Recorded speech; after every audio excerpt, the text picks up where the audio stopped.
5 easy health tips from a doctor that you can follow. Unang-una, huwag ka munang uminom ng coffee agad in the morning. Instead, drink 500 ml to 1 liter of water first. Makakatulong ito to hydrate your body after mong matulog ng ilang oras. Pangalawa, breathe through your nose.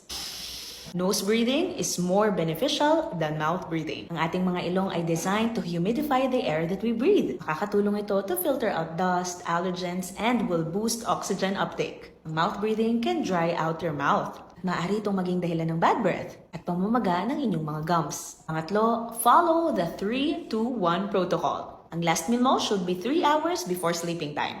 Stop drinking liquids 2 hours before bedtime para maiwasan ang paggising mo sa gabi dahil naiihi ka. This can help improve the quality of your sleep. Then, stop screen time 1 hour before kang matulog para mas mabilis kang makatulog dahil less ang exposure mo sa blue light from your gadgets. Pang-apat, avoid using junk foods and alcoholic beverage drinks to deal with stress and emotions. Maaari itong maging dahilan ng iba't ibang problema sa inyong kalusugan in the future, tulad na lamang ng weight gain at pagkakaroon ng chronic diseases. Panglima, use exercise to manage your emotions. Ang exercise won't get rid of the emotion. Maaring nandyan pa rin yan. However, makakatulong ito to deal with a strong emotion in a more productive and healthy way. Laging tatandaan that health is wealth. At ang iyong small, consistent efforts will go a long way. Okay? Mag-ingat po kayo parati. I'm Dr. Lian. Follow for more health tips.